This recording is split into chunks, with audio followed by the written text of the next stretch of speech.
Rejection does not destroy most people in the moment it happens. It destroys them afterward.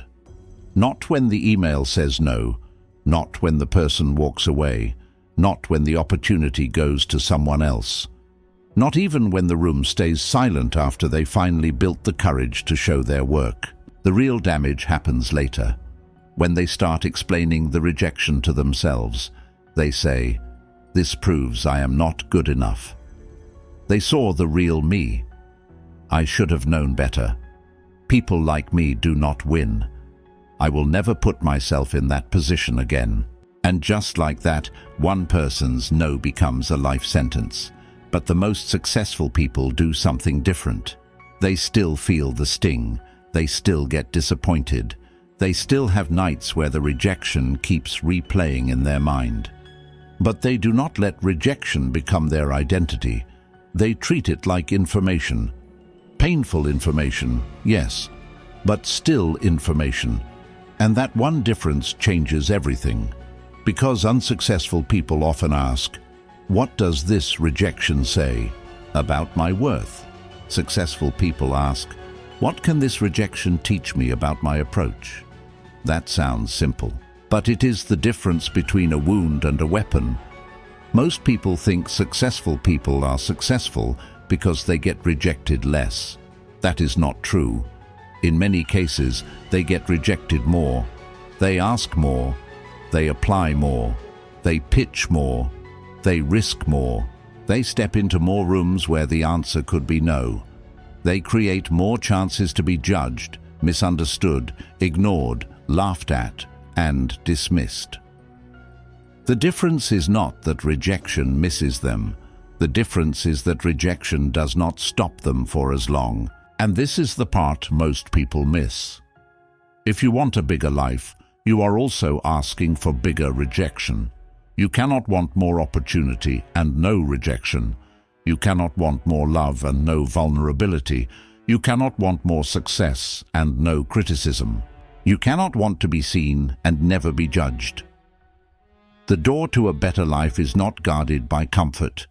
It is guarded by no. And successful people know that if they keep turning back every time no appears, they will spend their whole life outside the room they were meant to enter. So they train themselves to hear rejection differently. To most people, rejection sounds like, "Stop." To successful people, rejection sounds like, "Not this way." That is a completely different message. Stop ends the story. Not this way begins the adjustment. Maybe the idea needs work. Maybe the timing was wrong. Maybe the person was not the right fit. Maybe the market is not ready. Maybe the presentation was unclear. Maybe the skill level needs to rise. Maybe the door was never meant for them.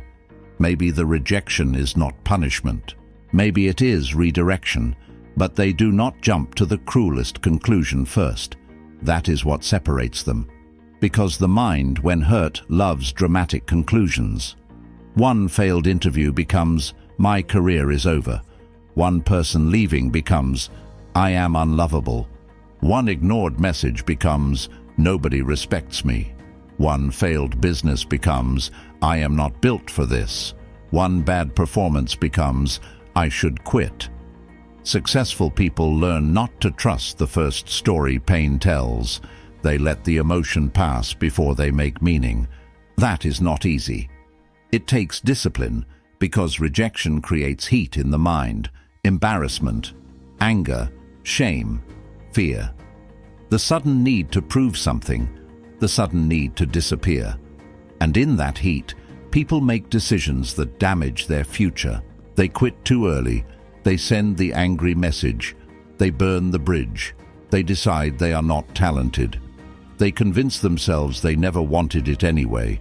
They hide behind pride because admitting disappointment feels too vulnerable. Successful people feel that same heat, but they pause. They do not let the first emotion become the final decision. That pause is power. A rejected person who pauses has options.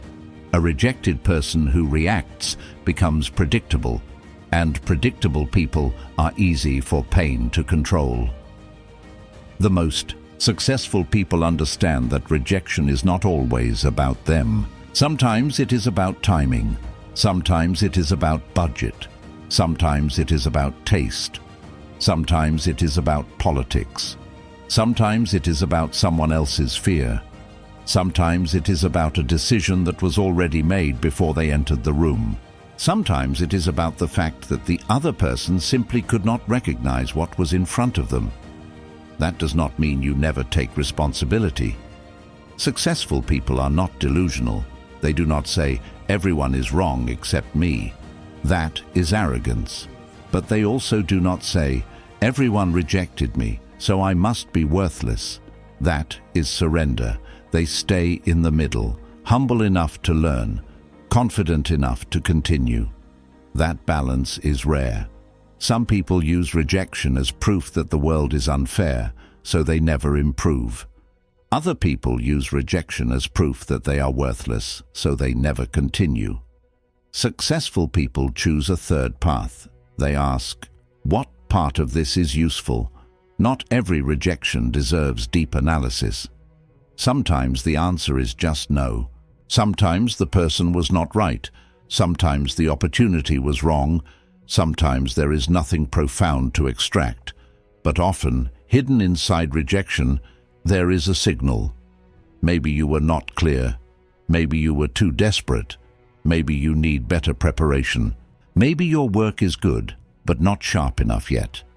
Maybe you are asking the wrong audience. Maybe you are trying to fit into a room when you should be building your own. That last one matters, because some rejections are not meant to make you better for the door. They are meant to make you stop begging at that door. There are people who become successful because one gatekeeper rejected them.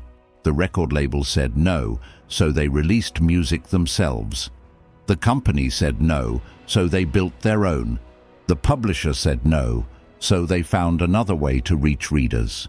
The person left, so they discovered who they were without begging for love.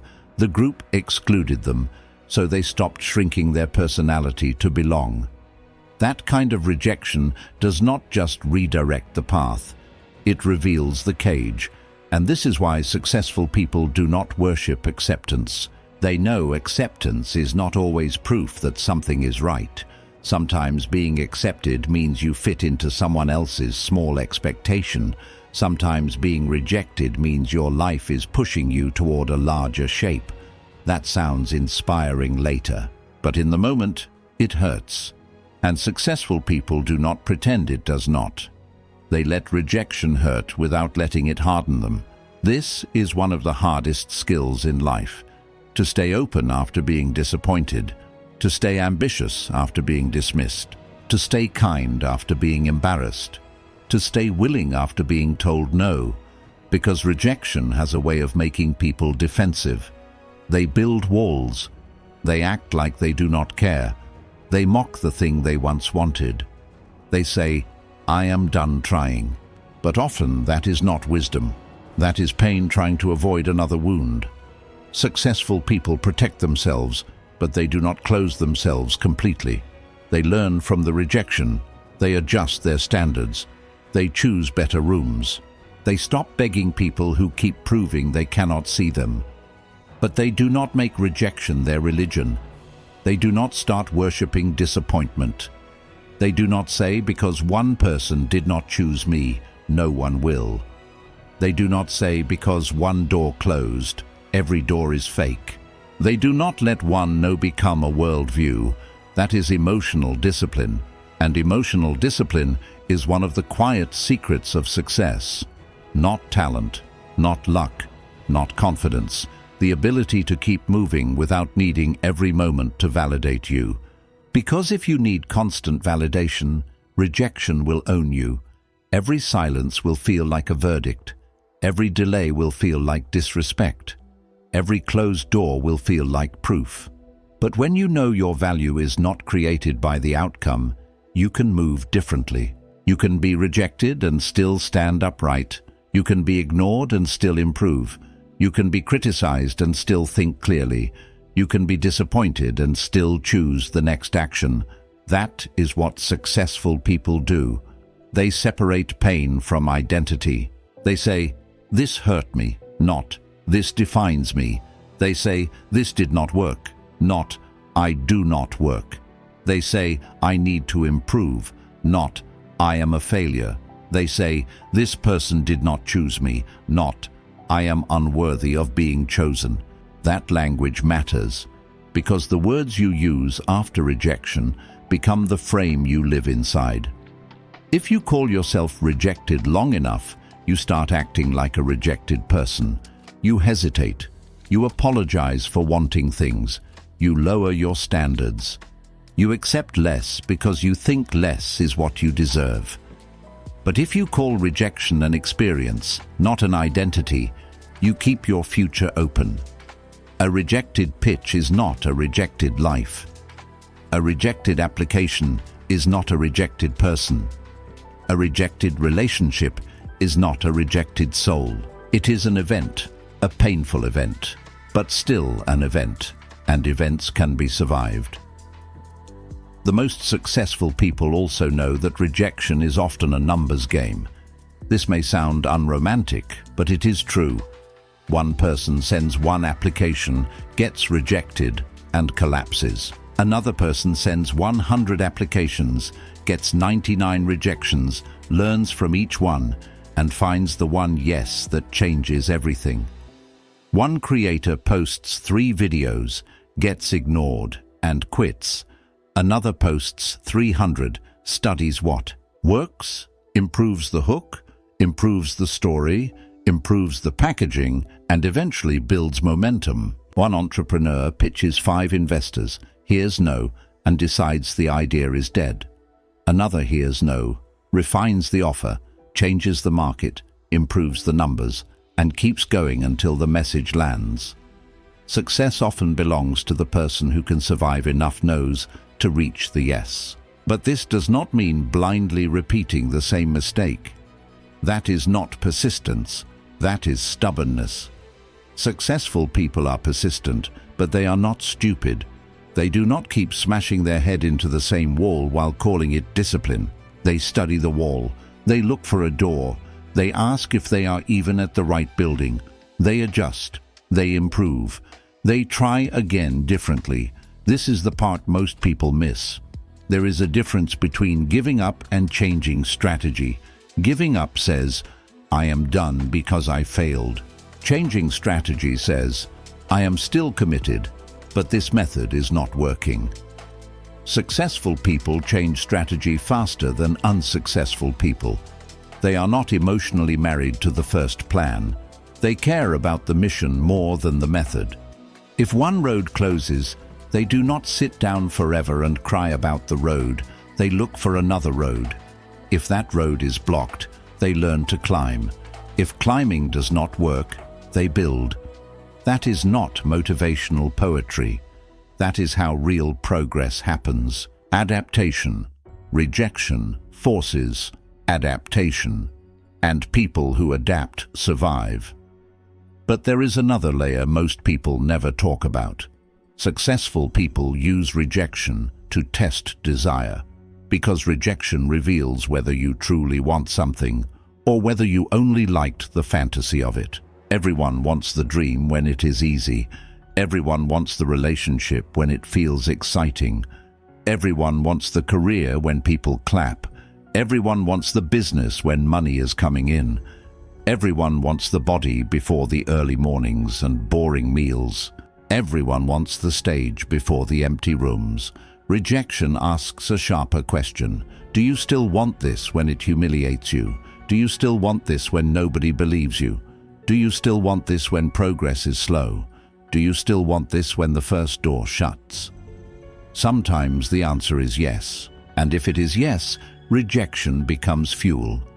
Not because you are trying to prove everyone wrong in a bitter way, but because rejection clarifies the depth of your commitment. Other times, the answer is no, and that is useful too. Maybe the rejection shows you that you were chasing an image, not a calling. Maybe you wanted the title, not the work. Maybe you wanted the person, but not the relationship that would have come with them. Maybe you wanted approval, not alignment.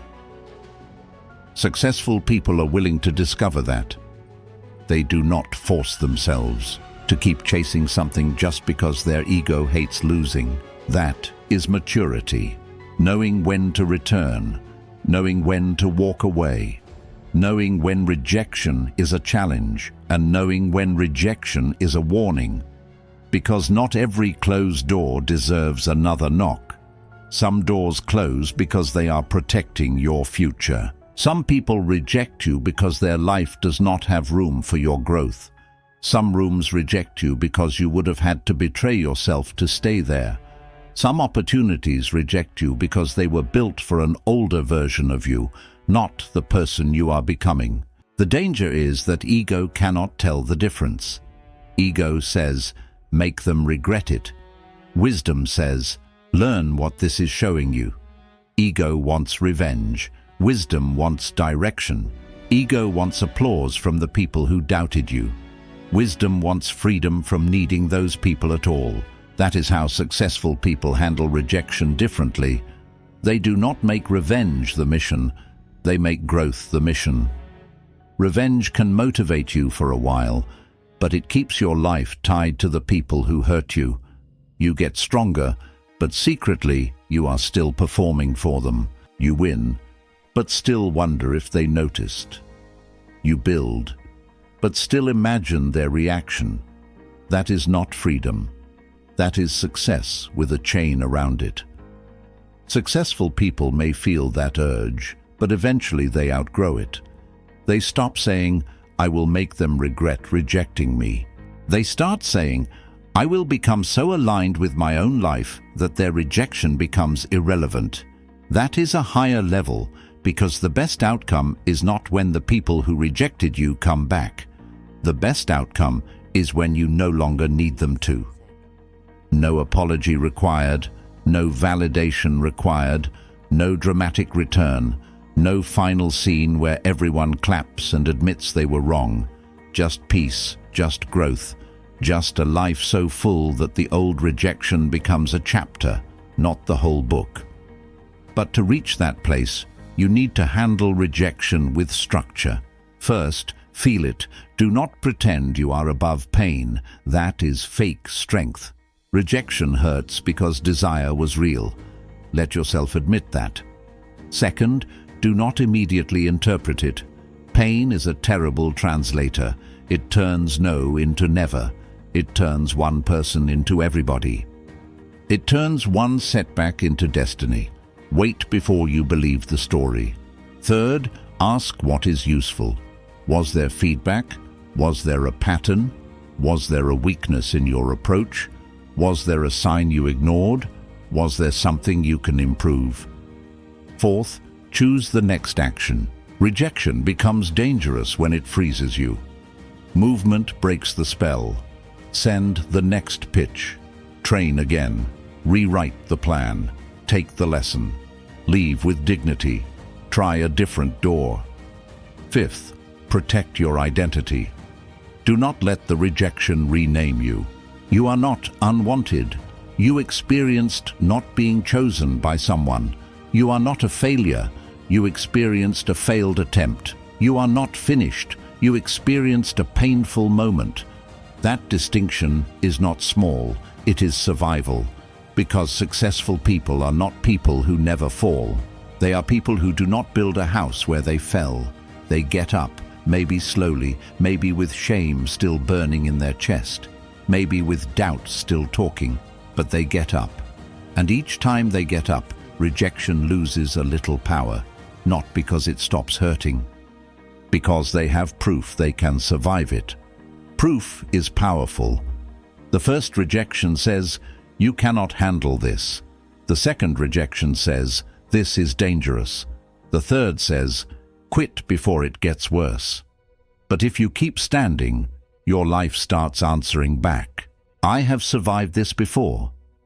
I can learn from this. I can move through this. This no is not the end. Over time, rejection becomes less like a wall and more like weather. Unpleasant, sometimes harsh, sometimes frightening, but not permanent. You do not stop your entire journey because it rains. You adjust. You cover yourself. You keep going when it is wise. You rest when needed. But you do not decide the sky will never clear again. That is what successful people understand. Rejection is weather. Direction is choice. And the most successful people are not the ones who never get wet. They are the ones who keep walking with enough awareness to change routes when the storm reveals a better road. So if you are facing rejection right now, do not rush to call it proof that you are not enough. Maybe it is proof that your current approach needs work. Maybe it is proof that your desire is real. Maybe it is proof that you were asking the wrong person. Maybe it is proof that you have outgrown the room you were trying to enter. Maybe it is proof that life is pushing you towards something you cannot see yet. But whatever it is, do not hand it your identity. Take the lesson, leave the shame, keep your dignity, move your feet. And remember this, the people who succeed are not always the most talented. They are often the people who learn how to be rejected without becoming rejected in their own mind. They can hear no and still believe in the next step. They can lose the opportunity and still protect their worth. They can be dismissed and still sharpen their craft. They can be overlooked and still keep building. That is the difference. Not immunity to pain. A different relationship with pain. Not endless confidence. A refusal to let one outcome become a final verdict. Not a life without rejection. A life where rejection becomes direction, correction, protection, and sometimes the beginning of the path they were supposed to take all along. So what do you think? Do successful people handle rejection better because they are stronger, or because they have learned not to let rejection decide who they are?